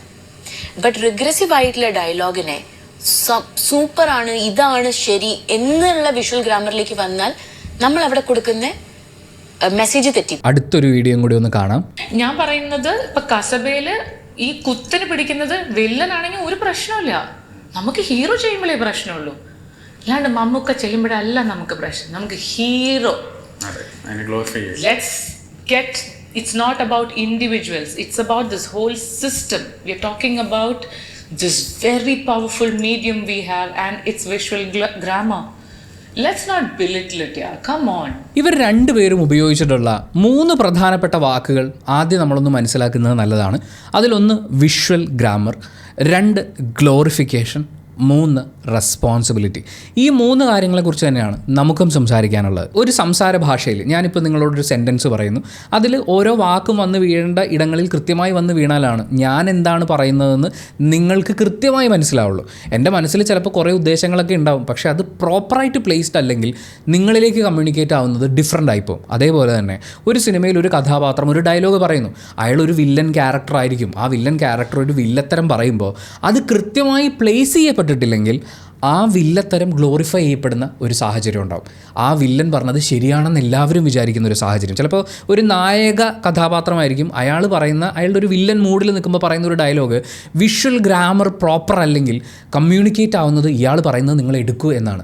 അത് എടുക്കാൻ കാത്തിരിക്കുന്ന ലക്ഷക്കണക്കിന് കോടിക്കണക്കിന് ആരാധകരുള്ള ഒരു അഭിനേതാവ് അങ്ങനെ ചെയ്യുമ്പോൾ ഇത് ഗ്ലോറിഫൈ ചെയ്യപ്പെടുകയും ഗ്ലോറിഫൈ ചെയ്യപ്പെടുന്ന ഒരു സിറ്റുവേഷൻ ഉണ്ടാകും എന്ന് മനസ്സിലാക്കി ആക്ടർ റെസ്പോൺസിബിൾ ആവുകയും വേണം. ആക്ടർ മാത്രമല്ല, അതിൻ്റെ ഡയറക്ടറും റെസ്പോൺസിബിൾ ആവണം. ഒരു തിരക്കഥാകൃത്ത് ഒരു കാര്യം എഴുതി വെക്കുമ്പോൾ അയാൾക്ക് ആദ്യം അതിനെക്കുറിച്ചൊരു സെൻസ് ഉണ്ടാവണം. ഞാനിതിങ്ങനെയാണ് ഈ സീൻ അറേഞ്ച് ചെയ്തിരിക്കുന്നത്, ഇതിങ്ങനെയാണ് വരിക, അപ്പോൾ ഇതിങ്ങനൊരു ഇമ്പാക്റ്റ് ഉണ്ടാക്കും എന്ന് തിരക്കഥാകൃത്ത് റെസ്പോൺസിബിൾ ആവണം. അത് വിഷ്വലൈസ് ചെയ്യുന്ന ഡയറക്ടർ റെസ്പോൺസിബിൾ ആവണം. ആ ഓരോ ഡയലോഗും പറയുന്ന ഇത്രയും ഇൻഫ്ലുവൻഷ്യലായ ഒരു താരവും അതിൽ റെസ്പോൺസിബിൾ ആയിരിക്കണം. ഇപ്പോൾ ഇവരുടെ ഈ സ്പീച്ചും കസബ എന്ന് പറയുന്ന സിനിമയൊക്കെ ഒരു ചർച്ചയാവുന്നതിൻ്റെ കാരണം ഗീതു മോഹൻദാസ് സംവിധാനം ചെയ്യുന്ന ടോക്സിക് എന്ന സിനിമയുടെ ഒരു ടീസർ കട്ട് യാഷിൻ്റെ പിറന്നാളുമായിട്ട് ബന്ധപ്പെട്ട് അവർ റിലീസ് ചെയ്തു. അതിനകത്തുള്ള ചില രംഗങ്ങൾ ചൂണ്ടിക്കാണിച്ചുകൊണ്ട് അന്ന് രാജൻ സക്കറി ഇങ്ങനെയുള്ള ഡയലോഗ് പറഞ്ഞപ്പോൾ അതിനെ കുറ്റം പറഞ്ഞിരുന്ന, ഹീറോ ഇങ്ങനെയൊക്കെ ചെയ്യാമോ എന്നൊക്കെ ചോദിച്ചിരുന്ന ഇവർ ഇപ്പോൾ ഇങ്ങനൊരു സിനിമ എടുക്കുന്നു എന്നുള്ളതുകൊണ്ട് ഒരുപാട് പേരെ അത് ട്രിഗർ ചെയ്യുകയും അവർ പലതരത്തിലുള്ള പോസ്റ്റുകൾ, വീഡിയോസ്, ട്രോൾസ് ഒക്കെ ആയിട്ട് മുന്നോട്ട് വരികയും ചെയ്തു. ആ സാഹചര്യത്തിലാണ് കസബ ഇപ്പോഴും പ്രസക്തമാവുന്നത്. ടോക്സിക് വന്നതിന് ശേഷം ഗീതു മോഹൻദാസിനെ സപ്പോർട്ട് ചെയ്യുന്ന ആളുകളൊക്കെ ചോദിക്കുന്ന ഏറ്റവും പ്രധാനപ്പെട്ട കാര്യം, ടോക്സിക് എന്നാണ് സിനിമയുടെ പേര്. ഇതിൽ നായകൻ വളരെ ടോക്സിക് ആയിട്ടുള്ള ഒരാളാണ്. അവൻ സ്ത്രീകളെ ഒബ്ജക്റ്റിഫൈ ചെയ്യുന്ന, വളരെ മോശമായി ട്രീറ്റ് ചെയ്യുന്ന ഒരാളാണ്. അപ്പോൾ അവൻ അങ്ങനെ ബിഹേവ് ചെയ്യലേ ഉള്ളൂ. അത് സിനിമയിൽ അങ്ങനെ കാണിക്കുന്നതുകൊണ്ട് എന്താണ് കുഴപ്പം എന്നുള്ളതാണ് ആദ്യത്തെ ചോദ്യം. ഇത് കേൾക്കുമ്പോൾ ഓപ്പോസിറ്റ് സൈഡിൽ നിന്നുള്ള ആളുകൾ ചോദിക്കുന്നത്, അങ്ങനെ നോക്കുമ്പോൾ രാജൻ സക്കറിയ ഒരു വൃത്തികെട്ടവനല്ലേ കസബ എന്ന് പറയുന്ന സിനിമയിൽ? അതുപോലെ ആനിമൽ സിനിമ നിങ്ങൾ നോക്കൂ, അവിടെയും വളരെ മോശമായിട്ടുള്ള കാര്യങ്ങളൊക്കെ ചെയ്യുന്ന അങ്ങനത്തെ ക്യാരക്ടറാണ്. അപ്പോൾ അത് വിഷ്വലൈസ് ചെയ്യുന്നതുകൊണ്ട് എന്താ കുഴപ്പം എന്നുള്ളതാണ് ഇതിനുള്ള മറുചോദ്യം. ഇവിടെ നമ്മൾ മനസ്സിലാക്കേണ്ട ഒരു കാര്യം, ഒരു സിനിമയിൽ ഒരു വില്ലൻ കഥാപാത്രം, ഇനിയിപ്പോൾ നായകവേഷം ചെയ്യുന്ന ഒരാൾ ഒരു വില്ലൻ ഷെയ്ഡിൽ നിൽക്കുന്ന സമയത്താണെങ്കിലും അവർ ചെയ്യുന്ന കാര്യങ്ങളിൽ സ്ത്രീ ശരീരങ്ങളെ വളരെ മോശമായ പദപ്രയോഗങ്ങൾ കൊണ്ട് വർണ്ണിക്കുക, അനുവാദമില്ലാതെ തൊടുക, ലൈംഗികമായോ അല്ലാതെയോ ശാരീരികമായോ മാനസികമായോ ഉപദ്രവിക്കുക, ഇങ്ങനത്തെ സീൻസ് പലപ്പോഴും സിനിമയിൽ വിമർശിക്കുക എന്നുള്ളതിൽ നിന്ന് മാറിയിട്ട് ഒന്നെങ്കിൽ നോർമലൈസ് ചെയ്യുക അല്ലെങ്കിൽ ഗ്ലോറിഫൈ ചെയ്യുക എന്ന് പറയുന്ന കാര്യം നടന്നുകൊണ്ടിരിക്കുന്ന ഒരു കാര്യമാണ്. അത് സിനിമകളിൽ നമുക്ക് കണ്ടെടുക്കാൻ പറ്റുന്നൊരു സത്യമാണ്. അത്തരം ഗ്ലോറിഫിക്കേഷൻസ്, നോർമലൈസ് ചെയ്യുന്ന പരിപാടികൾ ഇത് പ്രേക്ഷകരെ ബാധിക്കും. ഇത് മാത്രമല്ല കേട്ടോ, മയക്കുമരുന്നിൻ്റെ ഉപയോഗം, വയലൻറ്റ് അഗ്രഷൻ സീക്വൻസുകൾ, ഇതൊക്കെയും പ്രേക്ഷകരെ ബാധിക്കും എന്നുള്ളത് ഒരു യാഥാർത്ഥ്യമാണ്. ഇത് ഏറ്റവും കൂടുതൽ പ്രശ്നമാകുന്ന എപ്പോഴാണെന്ന് ചോദിച്ചു കഴിഞ്ഞാൽ, ഏറ്റവും കൂടുതൽ ഇൻഫ്ലുവൻസ് ചെയ്യാൻ പറ്റുന്ന ഒരു ആക്ടർ അത് ചെയ്യുന്ന സമയത്താണ്. നമ്മുടെ മലയാളത്തിൽ പറയാനാണെങ്കിൽ മോഹൻലാൽ, മമ്മൂട്ടി, ദുൽഖർ സൽമാൻ തുടങ്ങിയിട്ടുള്ള താരങ്ങൾ ഇത് ചെയ്യുമ്പോൾ അതിൻ്റെ വരും വരായികകളോ അതിലെ ശരിതെറ്റുകളോ ഒന്നും ചിന്തിക്കാതെ ആളുകൾ അത് അനുകരിക്കാനുള്ള സാധ്യത വളരെ കൂടുതലാണ്. ഇപ്പോൾ ഉദാഹരണത്തിന് പൃഥ്വിരാജ് ഒരു സിനിമയിൽ ചെയ്യുന്ന ഒരുപക്ഷെ വളരെ ക്രൂരത നിറഞ്ഞിട്ടുള്ളതോ അല്ലെങ്കിൽ വളരെ മോശമായിട്ടുള്ള ഒരു പ്രവൃത്തിയൊക്കെ ആയിരിക്കാം സിനിമയിൽ ആ ക്യാരക്ടറിനെ അവതരിപ്പിക്കുമ്പോൾ അത് ഗ്ലോറിഫൈ ചെയ്യപ്പെടുന്ന ഒരു രീതിയിൽ അവതരിപ്പിക്കപ്പെട്ട് കഴിഞ്ഞാൽ അത് കൂളാണ്, അത് മാസാണ് എന്ന് വിചാരിക്കുന്ന, ഞാനും ഇതൊക്കെ ചെയ്യാം, എനിക്കും ഇതൊക്കെ ചെയ്യാനുള്ളൊരു വകുപ്പുണ്ട് എന്ന് ചിന്തിക്കുന്ന ഒരു പ്രേക്ഷക വിഭാഗം ഇവിടെ ഉണ്ട്. ബാക്ക്ഗ്രൗണ്ട് സ്കോറുകളും പഞ്ച് ഡയലോഗുകളും സ്ലോ മോഷൻ സീക്വൻസുകളും എല്ലാം കൂടി അങ്ങ് ചേരുമ്പോൾ ഇത് അനുകരിക്കേണ്ടതാണ് എന്ന് കണ്ടുകൊണ്ടിരിക്കുന്ന ഒരു വലിയ വിഭാഗത്തിന് തോന്നിയേക്കാം. എന്നിട്ട് ഈ നായക കഥാപാത്രങ്ങൾ സിനിമ തീരുന്നത് വരെ ഈ ചെയ്തു കൂട്ടിയ കാര്യങ്ങൾക്ക് കാര്യമായൊരു പ്രത്യാഘാതം ഉണ്ടാവുകയോ അല്ലെങ്കിൽ അതിൻ്റെ ഒരു ന്യായം എന്താണ് എന്നുള്ള കാര്യം അവതരിപ്പിക്കുകയോ ഇതിൽ തിരുത്തലുകൾ വരികയോ ചെയ്യാതിരിക്കുന്ന സമയത്ത് പ്രേക്ഷകൻ ഇത് അംഗീകരിക്കപ്പെടേണ്ട ഒരു കാര്യമായിട്ട് തോന്നിയേക്കാം. ഇപ്പോൾ ആനിമൽ എന്ന് പറയുന്ന സിനിമയിൽ രൺബീർ അവതരിപ്പിച്ചിരിക്കുന്ന കഥാപാത്രം അയാൾ ചെയ്തു കൂട്ടുന്നത് മുഴുവൻ വളരെ ടോക്സിക് ആയിട്ടുള്ള കാര്യങ്ങളാണ്, വളരെ മോശമായിട്ടുള്ള കാര്യങ്ങളാണ്. അതിൽ എന്തെങ്കിലും ഒരു സാറ്റിസ്ഫാക്ഷൻ തരുന്നത് ഇവൻ്റെ കൂടെ ഇനി ജീവിക്കാൻ പറ്റില്ല എന്ന് പറഞ്ഞ് രശ്മികയുടെ ക്യാരക്ടർ ഇറങ്ങിപ്പോകുന്ന ഒരു പോയിന്റിലാണ്. അപ്പോൾ പോലും അവനെ ന്യായീകരിക്കുന്ന രീതിയിലാണ് ആ സിനിമയുടെ അതിൻ്റെ വിഷ്വൽ ഗ്രാമർ അവർ വർക്ക് ചെയ്തു വെച്ചിരിക്കുന്നത്. സ്വാഭാവികമായും അത് ഗ്ലോറിഫൈഡ് ആയിട്ട് കൺസ്യൂം ചെയ്തിരിക്കുന്ന ഒരു ആളെ സംബന്ധിച്ച് അതിൽ തെറ്റുണ്ടെന്ന് മനസ്സിലാവില്ല, അത് ശരിയാണെന്ന് വിചാരിക്കും, അനുകരിക്കാൻ തോന്നും. ഇവിടെ കസബ എന്ന് പറയുന്ന സിനിമയിലേക്ക് വരുമ്പോഴും എല്ലാവരും അംഗീകരിക്കുന്ന കാര്യം, ഇതിലെ ഏറ്റവും വലിയ കോമഡി എന്താണെന്ന് വെച്ചാൽ കസബയിലെ രാജൻ സക്കറിയ എന്ന് പറയുന്ന ക്യാരക്ടർ ഒരു വൃത്തികെട്ടവനാണ് എന്നുള്ളത് റിമാക്കല്ലെങ്കിൽ പറയുമ്പോഴോ പാർവതി തിരുവോത്ത് പറയുമ്പോഴോ ഗീതു മോഹൻദാസ് പറയുമ്പോഴോ നമ്മൾ പറയുമ്പോഴോ ഇത് ഈവൻ ഫാൻസ് അടക്കം എല്ലാവരും അംഗീകരിക്കുന്ന കാര്യമാണ്. അതൊരു വൃത്തികെട്ട ക്യാരക്ടറാണ്. യെസ്, വളരെ വൃത്തികേടായി എഴുതിയുണ്ടാക്കിയിട്ടുള്ള, വളരെ വൃത്തികേടായി നമ്മുടെ മുന്നിൽ അവതരിപ്പിക്കപ്പെട്ടിട്ടുള്ള ഒരു ക്യാരക്ടർ തന്നെയാണ് രാജൻ സക്കറിയ. പ്രശ്നം എവിടെ ഇരിക്കുന്നതെന്ന് വെച്ചാൽ ആ സിനിമയിൽ എവിടെയും തിരുത്തലുകൾ ഉണ്ടാവുകയോ പ്രത്യാഘാതങ്ങൾ ഉണ്ടാവുകയോ ചെയ്യുന്നില്ലെന്ന് മാത്രമല്ല, രാജൻ സക്കറിയ ചെയ്തു കൂട്ടുന്ന എല്ലാ പ്രവർത്തികളെയും ഗ്ലോറിഫൈ ചെയ്യുകയും അതെല്ലാം ഒരു നായകൻ്റെ ഹീറോയിസമാണ് എന്ന രീതിയിൽ അവതരിപ്പിക്കപ്പെടുകയും ചെയ്യുന്നുണ്ട്. നമുക്കൊരു കാര്യം ചെയ്യാം, കസബേല ഈ പറയുന്ന വിവാദമായ രംഗത്തിലേക്ക് തന്നെ പോവാം. അത് സൺനെക്സ്റ്റിൽ കട്ട് ചെയ്ത് മാറ്റിയിട്ടുണ്ട്, യൂട്യൂബിൽ അവർ തന്നെ അപ്ലോഡ് ചെയ്തിട്ടുണ്ട്.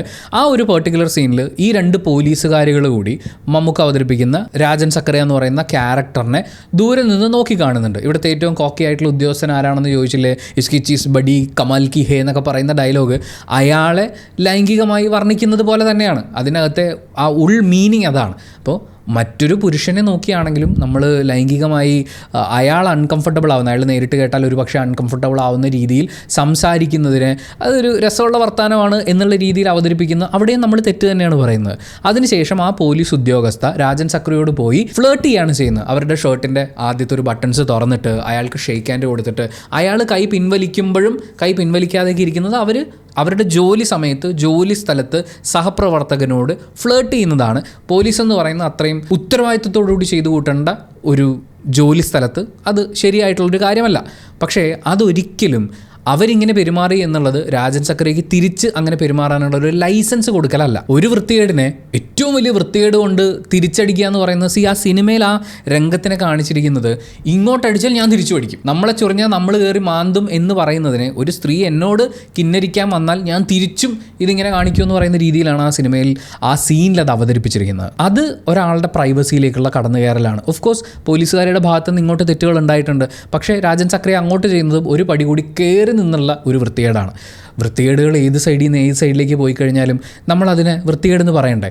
ആ അഭിനയത്തിൽ അത് ചെയ്യുമ്പോൾ നമ്മളിവിടെ അത് ഗ്ലോറിഫൈ ചെയ്യപ്പെടുകയോ ആളുകൾ അനുകരിക്കാൻ ശ്രമിക്കുകയോ ചെയ്യില്ല. പക്ഷേ മമ്മൂക്ക ഗ്ലോറിഫൈഡ് ആയിട്ടുള്ളൊരു സീക്വൻസിൽ അങ്ങനെ ഒരു പെർഫോമൻസ് നടത്തിയാൽ അത് അനുകരിക്കപ്പെടാനുള്ള സാധ്യത കൂടുതലാണ്. എന്തായാലും ഈ വിവാദം ഇങ്ങനെ കനക്കുന്ന സമയത്ത് ഗീതു മോഹൻദാസിൻ്റെ പഴയ ഒരു ഇൻ്റർവ്യൂ ക്ലിപ്പ് ഭയങ്കര വൈറലായിട്ട് പോകുന്നുണ്ട്. ഇപ്പോഴത്തെ ഒരു മെയിൻ പരിപാടിയാണ് പണ്ട് ഈ അഭിനേതാക്കളും ടെക്നീഷ്യൻസും പല ഇൻ്റർവ്യൂസിലിരുന്ന് പറഞ്ഞ കാര്യങ്ങളൊക്കെ എഡിറ്റ് ചെയ്ത് ട്രിം ചെയ്ത് പല രീതിയിൽ അവതരിപ്പിക്കുക എന്നുള്ളത് പലപ്പോഴും ആദ്യം ഇവർ പറഞ്ഞിട്ടുള്ള ഒറിജിനൽ കാര്യമല്ല പ്രചരിപ്പിക്കപ്പെടുക. നമുക്ക് ഗീതു മോഹൻദാസ് അതേ ഇൻ്റർവ്യൂവിൽ ഈ പ്രചരിപ്പിക്കപ്പെടുന്ന ഇൻ്റർവ്യൂവിൽ പറഞ്ഞിട്ടുള്ള കൃത്യമായ കാര്യം എന്താണെന്നുള്ളത് ഒന്ന് കേട്ടു നോക്കാം. എന്നുള്ള രീതിയിൽ അത് ഒരു അഡിഷൻ എന്നുള്ള രീതിയിൽ ചിലരെങ്കിലും ചോദിച്ചിട്ടുണ്ടായിരുന്നു. അതായത് ആ ഒരു റൊമാൻസിൽ ഒരു കിസ് ചെയ്യുന്ന സീൻ പോലും എന്താണ് ചിന്തിക്കാതിരുന്നത്. അത് means I feel that my purpose is not to ഇങ്ങനെ കാണിച്ചാലേ ലവ് ഫീൽ ചെയ്യണമെന്ന് ഞാൻ വിശ്വസിക്കുന്നില്ല. പിന്നെ മൈ ഓഡിയൻസ് ഇസ് നമ്മൾ അവർ society is conditioned in a certain way. നമ്മൾ അവരെ പ്രൊവോക്ക് ചെയ്തിട്ട് കാര്യമില്ല, ടിൽറ്റിനേറ്റ് ചെയ്തിട്ട് കാര്യമില്ല. ദിസ് ഇസ് സിനിമ, അത് no. You have to slowly introduce them, slowly make them comfortable. ഞാൻ അതാ വിശ്വസിക്കുന്നത്. അപ്പോൾ as a filmmaker, it is an added responsibility that people are comfortable when they watch with their family, with their spouse, whatever. If they are conditioned in a certain way in their thoughts, then I need to make them very comfortable. That was my brief to myself. പക്ഷേ എൻ്റെ ആക്ടേഴ്സിനോട് ഞാൻ ഒരു ബ്രീഫും കൊടുത്തില്ല. If they fell they can go out of the way and do anything they would have done it, I would have shot it. It was still done very aesthetically. പക്ഷേ like I said, ഈ സ്പേസസിൽ ഞാൻ ഒരിക്കലും ഇപ്പോൾ ബോംബെയിലാണെങ്കിലും ലക്ഷദ്വീപ് ആണെങ്കിലും ഞാൻ ഒരിക്കലും ഒരു ആക്ടറിനോടും ഇപ്പം ഇതിൽ അഭിനയിച്ച മുല്ല എന്ന് പറയുന്ന ആ കൊച്ച് അവളോട് പോലും ഞാൻ ബ്രീഫ് ചെയ്തിട്ടില്ല. ഈ ഇൻ്റർവ്യൂവിൽ ഇവർ പറഞ്ഞിട്ടുള്ള കുറച്ച് കാര്യങ്ങളെ കട്ട് ചെയ്ത് ഒതുക്കിയെടുത്തിട്ട് ഓഡിയൻസിനെ അൺകംഫർട്ടബിൾ ആക്കുന്ന ഒന്നും ഞാൻ ഷൂട്ട് ചെയ്യില്ല എന്ന് പണ്ട് ഗീതു മോഹൻദാസ് പറഞ്ഞു. എന്നിട്ടിപ്പോൾ അവർ ടോക്സിക്കിൽ ചെയ്തു വെച്ചിരിക്കുന്നത് കണ്ടില്ലേ എന്നുള്ള രീതിയിലാണ് പ്രചരിപ്പിക്കപ്പെട്ടുകൊണ്ടിരിക്കുന്നത്. ഈ ഇൻ്റർവ്യൂ കേൾക്കുന്ന അത്യാവശ്യം ഇംഗ്ലീഷ് മനസ്സിലാവുന്ന മലയാളവും മനസ്സിലാവുന്ന ഒരാൾക്ക് അവർ പറഞ്ഞത് എന്താണെന്നുള്ളത് ഉൾക്കൊള്ളാനാവുന്നതേ ഉള്ളൂ. 2019 ഇൻ്റർവ്യൂ ആണിത്. അന്ന് മൂത്തോൻ എന്ന് പറയുന്ന സിനിമ ഇറങ്ങുന്ന സമയത്ത് നമ്മളിപ്പോൾ കാതലിൽ മമ്മൂക്ക അഭിനയിച്ചപ്പോൾ മമ്മൂക്കയെ പോലൊരു താരം കാതലിൽ അഭിനയിച്ചു, സ്വവർഗാനുരാഗിയുടെ വേഷം ചെയ്തു എന്നൊക്കെ പറയുന്നത് ഭയങ്കര സംഭവം എന്ന് പറയുമ്പോൾ അതിനും വർഷങ്ങൾക്ക് മുമ്പ് നിവിൻ പോളി അത് ചെയ്തിരുന്നു. കാതലിലുള്ളതിനേക്കാൾ ഇൻറ്റൻസ് ആയിട്ടുള്ള ഇമോഷണൽ രംഗങ്ങളൊക്കെ ഉള്ള ഒരു സിനിമയിൽ നിവിൻ പോളി പെർഫോം ചെയ്തിട്ടുണ്ടായിരുന്നു. പക്ഷേ ആ സിനിമയിൽ ഒരു പെർട്ടിക്കുലർ രംഗത്തിൽ ഇവർ തമ്മിലുള്ള ഒരു കിസ്സിങ് സീക്വൻസ് എടുക്കാനുള്ളൊരു സാഹചര്യം ഉണ്ടായിരുന്നു. പക്ഷേ അത് സിനിമയിലില്ല. അതിനെക്കുറിച്ച് ചോദിച്ചപ്പോഴാണ് അവർ പറയുന്നത് പറയുന്നത് നമ്മുടെ ഓഡിയൻസ് ഒരു സർട്ടൻ വേയിൽ കണ്ടീഷൻഡാണ്. ഗേ സെക്സ് കാണുക എന്ന് പറയും. ഇപ്പോൾ ഒരാണും പെണ്ണും ഉമ്മ വയ്ക്കുന്നത് കണ്ടാൽ തന്നെ ഇപ്പോഴാണ് നമ്മുടെ സൊസൈറ്റിക്ക് ഒരു മാറ്റം വന്നു തുടങ്ങിയത്. പണ്ടാണ് ഈ കുഞ്ഞു പിള്ളേരുടെ കണ്ണ് പൊത്തിപ്പിടിക്കും. ഇപ്പോൾ അതിൽ നിന്നൊക്കെ മാറ്റം വന്നു തുടങ്ങി. പക്ഷേ ഒരു ഗേ സെക്സിലേക്കും പോകണ്ട, ഗേ കപ്പിൾസ് കിസ് ചെയ്യുക എന്നൊക്കെ പറയുന്നത് ഉൾക്കൊള്ളാനുള്ളൊരു മാനസികാവസ്ഥയിൽ 2019 ഓഡിയൻസ് ഇല്ല. 2026 എത്തിയിട്ടുണ്ടോ എന്ന് ചോദിച്ചാൽ ഇവിടെയും സംശയമാണ്. പക്ഷേ 2019 അതിന് കണ്ടീഷൻഡ് അല്ലാതിരുന്നൊരു ഓഡിയൻസിന് മുന്നിൽ ഗേ കപ്പിളിൻ്റെ പ്രണയത്തിനെ മനോഹരമായി അവതരിപ്പിക്കുക, അവരെ ആ സ്റ്റേജിൽ നിന്ന് അടുത്ത സ്റ്റേജിലേക്ക്, ഇതിനെ അക്സെപ്റ്റ് ചെയ്യുന്ന സ്റ്റേജിലേക്ക് ഗ്രാജുവലി കൊണ്ടുവരിക എന്ന ഉത്തരവാദിത്വം തന്നിലുണ്ട് എന്ന തോന്നലിൽ നിന്നാണ് അന്ന് ഇവരെ ഉമ്മ വെക്കുന്നത് കാണിച്ച് ഓഡിയൻസിനെ ഡിസ്റ്റർബ് ചെയ്യുന്നതിനേക്കാൾ അവരെ നമ്മൾ ഗ്രാജുവലി വളർത്തിക്കൊണ്ട് വരണം, ഈ കാര്യങ്ങൾ കണ്ടാലും അതിനെ ഉൾക്കൊള്ളാൻ പറ്റുന്ന അവസ്ഥയിലേക്ക് എന്നാണ് അവർ പറഞ്ഞത്. അല്ലാതെ എൻ്റെ അമ്മയും പെങ്ങളും കുഞ്ഞുമക്കളും ഒക്കെ ഇരുന്ന് കാണുന്ന ഒരു സ്ഥലത്ത് കാണിക്കാൻ കൊള്ളൂലാത്ത ഒരു സിനിമയും ഞാൻ ചെയ്യില്ല എന്നല്ല പറഞ്ഞത്. അന്ന് പാകപ്പെട്ടിട്ടില്ലാതിരുന്ന ഓഡിയൻസിനെ പാകപ്പെടുത്തി എടുക്കുക എന്ന ഉത്തരവാദിത്തം അവർ മനസ്സിലാക്കിയതാണ്. അവർ നോ എന്നല്ല പറഞ്ഞത്, സ്ലോലി ഗ്രാജുവലി എന്നാണ്. ഇനി അഥവാ ഗീതു മോഹൻദാസ് ഉദ്ദേശിച്ചത് ഞാൻ അങ്ങനെയുള്ള സിനിമകൾ ചെയ്യില്ല എന്ന് തന്നെയാണെന്ന് വിചാരിച്ചോളൂ. പക്ഷേ അവർ ആ ഇൻ്റർവ്യൂ കൊടുത്തിട്ട് ഇപ്പോൾ 7 വർഷമാവാൻ പോവുകയാണ്. ഈ 7 വർഷം കഴിയുമ്പോൾ അവർക്ക് തോന്നിക്കാണും, ഞാൻ ഈ നാട്ടുകാരെ ബോധിപ്പിക്കാൻ വേണ്ടി അല്ല സിനിമ എടുക്കേണ്ടത്, ഞാൻ എൻ്റെ ഒരു എക്സ്പ്രഷനായിട്ടാണ് സിനിമ എടുക്കേണ്ടത്, എനിക്ക് ഇഷ്ടമുള്ളത് ഞാൻ ഷൂട്ട് ചെയ്യും എന്ന് പറയുന്ന ഒരു ആറ്റിറ്റ്യൂഡിലേക്ക് അവർ മാറിയിട്ടുണ്ടെങ്കിൽ എന്താണ് തെറ്റ്? കാലങ്ങൾ കൊണ്ട് ആളുകളുടെ ചിന്തകളിലും പ്രവർത്തികളിലും ഒക്കെ മാറ്റങ്ങൾ ഉണ്ടാവുള്ളൂ. ഇതേ ഡയലോഗ് മോഹൻലാൽ പറയുമ്പോൾ ഇവിടെ ആർക്കും കുഴപ്പമില്ല. നിങ്ങൾ എന്നോട് ഇന്നിങ്ങനെ ഒരു ചോദ്യം ചോദിച്ചു, എനിക്ക് ഇങ്ങനെ പറയാൻ തോന്നി, നാളെ ഇതേ ചോദ്യം ചോദിച്ചാൽ ഞാൻ മാറ്റി പറയുമെന്ന് മോഹൻലാൽ പറഞ്ഞിട്ടുണ്ട്. ഇപ്പോഴത്തെ ഏറ്റവും കൂടുതൽ അറ്റാക്ക് ഏറ്റുവാങ്ങിക്കൊണ്ടിരിക്കുന്ന ഒരാൾ രജിഷ വിജയനാണ്. അവർ പണ്ട് ഐറ്റം ഡാൻസുകളൊന്നും ചെയ്യില്ല എന്ന് പറഞ്ഞിരുന്നിടത്തുനിന്ന് ഇന്ന് അവരൊരു സിനിമയിൽ ഐറ്റം സോങ് ചെയ്തിരിക്കുന്നു എന്ന് പറയുന്നൊരു വാർത്ത വന്നു കഴിഞ്ഞപ്പോൾ എല്ലാവരും പഴയ ഇൻ്റർവ്യൂ ഒക്കെ പൊക്കി എടുത്ത് 6 കൊല്ലം മുമ്പ് ഇങ്ങനെ പറഞ്ഞില്ലേ, ഇപ്പോൾ ഇത് മാറ്റി പറയാൻ ലജ്ജയില്ലേ എന്നൊക്കെ ചോദിച്ച് അറ്റാക്ക് നടത്തിക്കൊണ്ടിരിക്കുക. ആ സിനിമ ഇറങ്ങിയിട്ടില്ല, അവരുടെ ക്യാരക്ടർ എന്താണെന്ന് ആർക്കും അറിയില്ല, അതിൽ ഐറ്റം ഡാൻസ് വരേണ്ടതിൻ്റെ പ്രസക്തി എന്താണെന്ന് ആർക്കും അറിയില്ല, അതിൻ്റെ ഇമ്പോർട്ടൻസ് എന്താണെന്നുള്ളത് ആർക്കും മനസ്സിലായിട്ടില്ല. പക്ഷേ വിമർശിക്കാൻ ചാടി ഇറങ്ങുകയാണ്. ഇവരുടെയൊക്കെ പ്രധാന പ്രശ്നം രജിഷ വിജയൻ്റെ വസ്ത്രം കുറഞ്ഞു എന്നുള്ളത് മാത്രമാണ്. അവിടെ സദാചാരം പറയുന്നതിനേക്കാൾ എളുപ്പം പണ്ടങ്ങനെ പറഞ്ഞിട്ട് ഇന്നിങ്ങനെ ചെയ്തില്ലേ എന്ന് പറഞ്ഞ് കുറ്റപ്പെടുത്തുക എന്നുള്ളതാണ്. ഇവരൊക്കെ വളരെ പ്രശസ്തരായിട്ടുള്ള ആളുകളായതുകൊണ്ടും ഇവർ പറഞ്ഞതൊക്കെ സോഷ്യൽ മീഡിയയിലും പിന്നെ യൂട്യൂബിലും ഒക്കെ ഇങ്ങനെ കിടക്കുന്നത് കൊണ്ടുമാണ് പണ്ടങ്ങനെ പറഞ്ഞു ഇന്നിങ്ങനെ മാറ്റി പറഞ്ഞു എന്നൊക്കെ പറഞ്ഞ് പ്രചരിപ്പിക്കാൻ പല ആളുകൾക്കും ഇതുപോലെയുള്ള കണ്ടന്റ് കിട്ടുന്നത്. നമ്മളൊക്കെ ഒരു 5-6 കൊല്ലം മുമ്പ് പറഞ്ഞിരുന്നത് എന്താണെന്നുള്ളതും പിന്നീട് നമ്മൾ എന്താണ് പ്രവർത്തിച്ചതെന്നുള്ളത് നമ്മൾ തന്നെ ഒന്ന് ആലോചിച്ച് നോക്കിയാൽ ചിലപ്പോൾ ഓർത്തെടുക്കാൻ പോലും പറ്റില്ല. പക്ഷെ ഒരു 10 കൊല്ലം മുമ്പ് ഞാൻ ചെയ്യില്ല എന്ന് പറഞ്ഞ പല കാര്യങ്ങളും ചെയ്യേണ്ടതാണ് എന്ന തിരിച്ചറിവിലേക്ക് ഞാൻ വന്നിട്ടുണ്ട്. ഒരു 10-15 കൊല്ലം മുമ്പ് ഇങ്ങനെ വേണം എന്ന് ഞാൻ ചിന്തിച്ചിരുന്ന കാര്യങ്ങൾ ഒരിക്കലും അങ്ങനെ ആവരുത് എന്ന തിരിച്ചറിവിലേക്ക് ഞാൻ വന്നിട്ടുണ്ട്. മനുഷ്യരങ്ങനെയാണോ, കാലം മാറുമ്പോൾ പുതിയ ചിന്തകൾ ഉണ്ടാവുകയും പുതിയ പ്രവർത്തികളിലേക്ക് മാറുകയും ചെയ്യും. ഇനി ടോക്സിക്കിൻ്റെ ടീസറിലേക്ക് വരികയാണെങ്കിൽ അവിടെ ബോഡി ഒബ്ജക്റ്റിഫിക്കേഷൻ നടന്നിട്ടില്ലേ എന്ന് ചോദിച്ചു കഴിഞ്ഞാൽ ഉണ്ട്. അതേസമയം വെടിവെക്കലുകളും ബോംബ് പൊട്ടിക്കലുകളും സ്ലോ മോഷനും പരിപാടിയൊക്കെ വെച്ച് യാഷിൻ്റെ സ്റ്റൈലും സ്വാഗും ഒക്കെ കാണിക്കില്ലേ എന്ന് ചോദിച്ചു കഴിഞ്ഞാൽ അതെ. പക്ഷേ സിനിമ ഇറങ്ങാത്ത പക്ഷം സിനിമയിൽ എന്താണ് ഈ ക്യാരക്ടേഴ്സിന് ഈ സീക്വൻസിനുള്ള പ്രസക്തി എന്ന് നമുക്ക് മനസ്സിലാവാത്ത പക്ഷം നമുക്ക് ഈ സീനിനെ ജഡ്ജ് ചെയ്യാൻ പറ്റില്ല.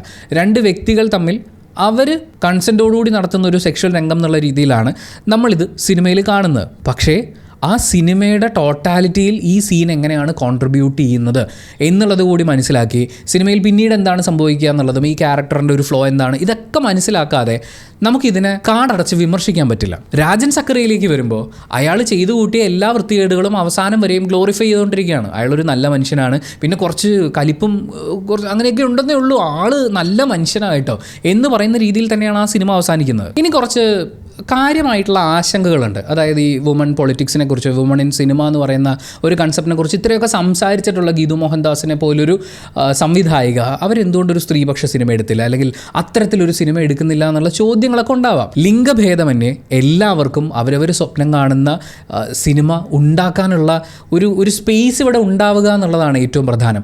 നല്ല പ്രൊഡ്യൂസേഴ്സ് വരിക, അവർ സ്ത്രീ ആയതുകൊണ്ട് ബഡ്ജറ്റ് കുറച്ച് കൊടുത്താൽ മതി, പുരുഷനാകുമ്പോൾ കുറച്ച് കൂടുതൽ കൊടുക്കാം എന്നുള്ള ചിന്തകളിൽ നിന്ന് മാറി നല്ല സിനിമകൾക്ക് ഫണ്ട് മുടക്കുക, ആർട്ടിസ്റ്റുകളുടെ സപ്പോർട്ടുകൾ ഉണ്ടാവുക, നല്ല പ്രൊമോഷൻസ് ഉണ്ടാവുക, അങ്ങനെ തങ്ങളുടെ മനസ്സിലുള്ള കഥകൾ പറയാനുള്ള ഒരു സ്പേസ് ഉണ്ടാവണമെന്നാണ് അവർ വാദിക്കുന്നത്. സിനിമകൾ മാത്രമല്ല വിമർശനങ്ങളും ഉണ്ടാവണം. ചിലപ്പോൾ കുറച്ച് നാൾ കഴിയുമ്പോൾ ഗീതു മോഹൻദാസ് വേറെ എന്തെങ്കിലും പറയും, അപ്പോഴും അത് നമുക്ക് കേൾക്കാം, അത് തള്ളണോ കൊള്ളണോ എന്ന് തീരുമാനിക്കാം. അടിസ്ഥാനപരമായി മനസ്സിലാക്കേണ്ടത് ഇവിടെ ഒരു സ്പേസ് ഉണ്ട്, ആളുകൾക്ക് അഭിപ്രായങ്ങൾ പറയാനും സിനിമകൾ ഉണ്ടാക്കാനും ഒരു സ്പേസ് ഉണ്ട്, ആ സിനിമകളെ വിമർശിക്കാനും മാറ്റങ്ങൾ വേണമെന്ന് ആവശ്യപ്പെടാനും സ്പേസ് ഉണ്ടാവണം. ഈ സ്പേസുകളെയൊക്കെ കട്ട് ചെയ്യുമ്പോഴാണ് ഇതൊരു പ്രശ്നമായിട്ട് മാറുന്നത്. ഇത്രയൊക്കെ വിമർശനം ഏറ്റുവാങ്ങിയ ടോക്സിക് നമ്മുടെ മുന്നിലേക്ക് ആക്ച്വലി അവർ വിൽക്കാൻ വെച്ചിട്ടില്ല. അവരൊരു ടീസർ കട്ട് മാത്രമാണ്. ഇതിൽ ഇങ്ങനെയൊക്കെ കുറച്ച് കാര്യങ്ങളുണ്ട് എന്ന് മാത്രമേ പറഞ്ഞിട്ടുള്ളൂ. പക്ഷേ ഇങ്ങനെയൊക്കെ വെച്ചിട്ടുള്ള കാര്യങ്ങൾക്ക് എന്ത് പ്രസക്തിയാണുള്ളതെന്നുള്ളത് അവർ വിൽക്കാൻ വെക്കുന്ന ഫൈനൽ പ്രോഡക്റ്റിലേ നമുക്ക് അറിയുള്ളൂ. പക്ഷേ ഇപ്പോൾ ഉള്ള അത്രയും വെച്ച് തന്നെ പല ആളുകൾക്കും വിമർശനങ്ങളുണ്ട്, നമുക്കും വിമർശനങ്ങളുണ്ട്. ആ വിമർശനങ്ങളെ സിനിമ വരുന്നത് വരെ നമ്മൾ ഓപ്പോസിറ്റ് നിൽക്കുന്ന ആളോടുള്ള റെസ്പെക്റ്റ് കാണിച്ചുകൊണ്ട് തന്നെ പ്രകടിപ്പിക്കുക എന്നുള്ളതാണ് പ്രധാനം. ഇനി കസബ ഫാൻസിലേക്ക് വരുന്ന സമയത്ത് കസബയെ വിമർശിച്ചതിനെയൊക്കെ ഇപ്പോഴും പൊക്കിയെടുക്കുന്ന ആളുകൾ അവരെന്താണ് മനസ്സിൽ കരുതുന്നതെന്നുള്ളത് എനിക്ക് സത്യമായും സംശയമുണ്ട്. മമ്മൂക്കയെ വിമർശിച്ചു എന്നുള്ള രീതിയിലാണ് ആ വിമർശനങ്ങളെ ആദ്യം ആളുകൾ പോർട്രേ ചെയ്യാൻ ശ്രമിച്ചത്. അങ്ങനെയാണ് ആ അറ്റാക്ക് സംഭവിച്ചുകൊണ്ടിരുന്നത്. പക്ഷേ കുറച്ച് വിവരമുള്ളവർക്കൊക്കെ മനസ്സിലായി അത് കഥാപാത്രത്തിനെ അത് ഗ്ലോറിഫൈ ചെയ്തിട്ടുള്ള രീതിയാണ് വിമർശിച്ചിട്ടുള്ളതെന്ന്. ഇപ്പോൾ ഒരു ഉദാഹരണം പറയാനാണെങ്കിൽ രാജൻ സക്കറിയ ഒരു വൃത്തികെട്ടവനാണ് എന്നുള്ളത് ഈ വിമർശനങ്ങൾ സഹിക്കാൻ പറ്റാത്ത ആളുകൾക്കും അറിയാം, വിമർശിച്ചവർക്കും അറിയാം, അല്ലാതെ സിനിമ കണ്ടിട്ടുള്ള ആളുകൾക്കും അറിയാം. കളങ്കാവലിൽ മമ്മൂക്ക അവതരിപ്പിച്ചിട്ടുള്ള വില്ലൻ കഥാപാത്രം സ്റ്റാൻലി ദാസ്, അയാളും ഒരു വൃത്തികെട്ടവനാണ്. അയാൾ വളരെ ക്രൂരനായിട്ടുള്ള ഒരാളാണ്. സ്റ്റാൻലി ദാസിൻ്റെ ആദ്യത്തെ സീനിൽ തന്നെ, അതായത് ശ്രുതി രാമചന്ദ്രൻ്റെ ക്യാരക്ടറിനെ കഴുത്ത് ഞെരിച്ച് കൊല്ലുന്ന സീനിൽ തിയേറ്ററിൽ മുഴുവൻ കയ്യടിയായിരുന്നു. ആ കയ്യടി ഒരിക്കലും മമ്മൂക്ക ഭയങ്കര മാസ്സായിട്ടുള്ളൊരു കാര്യം ചെയ്തു. അവളങ്ങനെ ഒഴിഞ്ഞു പോലല്ലേ, എന്നാൽ അവളങ്ങോട്ട് കൊന്നേക്ക് മമ്മൂക്ക എന്ന് പറഞ്ഞു. മമ്മൂക്ക മാസ് എന്ന് പറഞ്ഞല്ല കയ്യടിച്ചത്. മമ്മൂക്കയിലെ പെർഫോമറെ ഡിമാൻഡ് ചെയ്തൊരു സീൻ, അല്ലെങ്കിൽ മമ്മൂക്കയിലെ പെർഫോമർ ഉള്ളത് കൊണ്ട് ഭയങ്കരമായിട്ട് എലിവേറ്റഡ് ആയിപ്പോയ ഒരു സീൻ, അതങ്ങേര് എന്ത് ഗംഭീരമായിട്ട് സ്ക്രീനിൽ ചെയ്തു എന്നുള്ളത് കണ്ടിട്ട് ആ അഭിനേതാവിൻ്റെ പ്രകടനം കണ്ടിട്ടാണ് അവിടെ കോരിത്തെരിപ്പുണ്ടാവുന്നതും കയ്യടി വീഴുന്നതും. അയാൾ പിന്നീട് കാണിക്കുന്ന മോശമായിട്ടുള്ള കാര്യങ്ങളെ പോലും ആളുകൾ ഉൾക്കൊള്ളേണ്ട രീതിയിൽ ഉൾക്കൊള്ളുന്നുണ്ട്. അതായത് അതൊരു വില്ലൻ ക്യാരക്ടറാണ്, അത് നമ്മൾ ജീവിതത്തിൽ പ്രാവർത്തികമാക്കാൻ പാടില്ല, അതൊരു മോശം കാര്യമാണ് അയാൾ ചെയ്യുന്നത് എന്നുള്ള കാര്യം നമ്മളോട് കമ്മ്യൂണിക്കേറ്റ് ചെയ്തുകൊണ്ട് തന്നെയാണ് ആ വില്ലൻ ക്യാരക്ടറിനെ നമ്മുടെ മുന്നിൽ അവതരിപ്പിക്കുന്നത്. രാജൻ സക്കറിയ വില്ലത്തരങ്ങൾ കാണിച്ചു കൂട്ടുന്ന സമയത്ത് അതൊരിക്കൽ പോലും അതൊരു വില്ലത്തരമാണ്, വൃത്തികേടാണ് അയാൾ ഈ കാണിച്ചത് എന്നുള്ളത് സിനിമയിൽ ചോദ്യം ചെയ്യുകയോ ചൂണ്ടിക്കാണിക്കപ്പെടുകയോ ചെയ്യുന്നില്ല. കസബയെ വിമർശിക്കുന്ന ഒരാൾ പോലും കളങ്കാവലിൽ മമ്മൂട്ടി ചെയ്തത് ശരിയായിട്ടില്ല, പുള്ളി ഈ സ്ത്രീകളെ കൊല്ലുന്നൊക്കെ കാണിച്ചു കഴിഞ്ഞാൽ നാട്ടിലുള്ള പുരുഷന്മാർ മുഴുവൻ സ്ത്രീകളെ കൊല്ലാൻ ഇറങ്ങില്ലേ എന്ന് ഒരാളും വിമർശിച്ചിട്ടില്ല. കാരണം ആ സിനിമയുടെ വിഷ്വൽ ഗ്രാമർ അത് കൃത്യമായി കമ്മ്യൂണിക്കേറ്റ് ചെയ്യുന്നുണ്ടായിരുന്നു. കസബയിലെ പ്രശ്നം അങ്ങനെ ഒരു കാര്യമല്ല അവിടെ സംഭവിക്കുന്നത്, ഇയാൾ ചെയ്യുന്നത് അടിപൊളി എന്നാണ്. ഈ WCCയോട് വിയോജിപ്പുള്ള കുറച്ച് ആളുകൾ, അതുപോലെ ഈ വ്യക്തികളോടുള്ള വിരോധം, പിന്നെ മമ്മൂക്കയുടെ ഫാൻസ് ആണെന്ന് പറഞ്ഞ് നടക്കുന്ന കുറച്ച് ആളുകൾ, അങ്ങനെ വളരെ ചെറിയൊരു വിഭാഗത്തിന് മാത്രമാണ് ഇപ്പോഴും ഈ കസബ എന്ന് കേൾക്കുമ്പോഴേക്കും ഇങ്ങനെ വികാരം പുറത്തേക്ക് വരുന്നത്. പക്ഷേ അന്ന് കസബ ചെയ്ത മമ്മൂക്ക പിന്നീട് മാസ്റ്റർ പീസിൽ എന്തോ ഇതിന് പ്രതികാരം എന്ന് പറയുന്ന പോലെ ഐ റെസ്പെക്ട് വുമൺ എന്ന് പറഞ്ഞിട്ട് മാസ്റ്റർ പീസിൽ തെക്കും വടക്കും നടന്നു. പക്ഷേ ആ മമ്മൂക്ക ഇന്ന് കളങ്കാവൽ വരെ എത്തി നിൽക്കുന്നുണ്ടെങ്കിൽ ഈ പറയുന്ന ഒരു വിവാദത്തിന്, അല്ലെങ്കിൽ കസബയിലെ ആ വേഷത്തിനെ അങ്ങനെ പോർട്രേ ചെയ്തത് മോശമായി എന്ന് പറഞ്ഞ വിമർശനത്തിനെ ഇപ്പോഴും മമ്മൂക്ക ഉള്ളിൽ കൊണ്ട് നടക്കാത്തതുകൊണ്ടാണ്. അതിനെ എന്തോ എന്നെ ആക്രമിക്കാൻ വരുന്നു എന്ന് അദ്ദേഹം ചിന്തിച്ചുകൊണ്ടിരിക്കുകയാണെങ്കിൽ മമ്മൂക്ക ഇപ്പോഴും മാസ്റ്റർ പീസ് ചെയ്തുകൊണ്ടിരിക്കുകയായിരിക്കും. അവിടെ നിന്ന് മമ്മൂക്ക എന്ന് പറയുന്ന ആക്ടറിന് ഈ വളർച്ച ഉണ്ടാകുന്നത് സിനിമകൾ ഉണ്ടാക്കപ്പെടുമ്പോൾ അതിൻ്റെ വിഷ്വൽ ഗ്രാമറിൽ ഇത്രയും ചിന്തിക്കണമെന്ന് ചിന്തിക്കുന്ന ഫിലിം മേക്കേഴ്സ് ഇവിടെ ഉണ്ടാകുന്നത് ഇതൊക്കെയും ഇത്തരം വിമർശനങ്ങളിലൂടെയാണ്. ചെറുതും വലുതുമായ തുറന്നു പറച്ചിലുകളും ചർച്ചകളും വിമർശനങ്ങളും ഒക്കെയാണ് ഇത്തരം മാറ്റം ഇവിടെ ഉണ്ടാക്കിയെടുക്കുന്നത്. ആ മാറ്റത്തിൻ്റെ കുത്തൊഴുക്കിൽ രാജൻ സക്കറിയ എന്ന് പറയുന്ന മലയാളത്തിലെ ഓർത്തിരിക്കാൻ പ്രത്യേകിച്ച് കാരണങ്ങളൊന്നുമില്ലാത്ത ഈ കഥാപാത്രം, അയാൾ ചെയ്ത വൃത്തികേട് അത് വൃത്തികേടായി സിനിമയിൽ കാണിക്കുകയും പക്ഷെ അത് വൃത്തികേടല്ല, മാസാണ് എന്ന് സിനിമ കാണുന്ന പ്രേക്ഷകനോട് കമ്മ്യൂണിക്കേറ്റ് ചെയ്യുകയും ചെയ്തു എന്ന് പറയുന്നത് അതൊരു യാഥാർത്ഥ്യമാണ്. അതിനെ അന്ന് വിമർശിച്ച ആളുകൾ ഇന്നെന്ത് ചെയ്യുന്നു എന്ന് നോക്കിയിട്ട് ഇവരൊക്കെയും തിരിച്ച് കസബയുടെ കാലത്തേക്ക് പോയി വീണ്ടും കസബയെ ന്യായീകരിക്കാൻ കാരണങ്ങൾ കണ്ടെത്തുകയാണ്. നിങ്ങൾ ഇതുവരെ കസബയെന്ന് വിട്ടില്ലേ, മമ്മൂക്ക വിട്ട്. ഇനി ടോക്സിക്കിലേക്ക് വരുമ്പോൾ സിനിമ ഇറങ്ങട്ടെ, കൂടുതൽ അപ്ഡേറ്റ്സ് വരട്ടെ, നമുക്ക് കൂടുതൽ സംസാരിക്കാം. വിമർശിക്കാനുള്ളതുണ്ടെങ്കിൽ തീർച്ചയായും എണ്ണിപ്പെറുക്കി തന്നെ നമ്മൾ വിമർശിക്കും. അങ്ങനെ വിമർശിക്കാനുള്ള സ്വാതന്ത്ര്യം എനിക്കുമുണ്ട്, നിങ്ങൾക്കുമുണ്ട്, നമുക്ക് എല്ലാവർക്കും ഉണ്ട് ഈ രാജ്യത്ത് ജീവിക്കുന്നിടത്തോളം. Thank you so much for watching this video. Video ഇഷ്ടപ്പെട്ടാൽ ലൈക്ക് ചെയ്യുക, കമൻറ്റ് ചെയ്യുക, ഷെയർ ചെയ്യുക, സബ്സ്ക്രൈബ് ചെയ്യുന്ന കാര്യവും ഹൈപ്പ് ചെയ്യുന്ന കാര്യവും പരിഗണിക്കുക.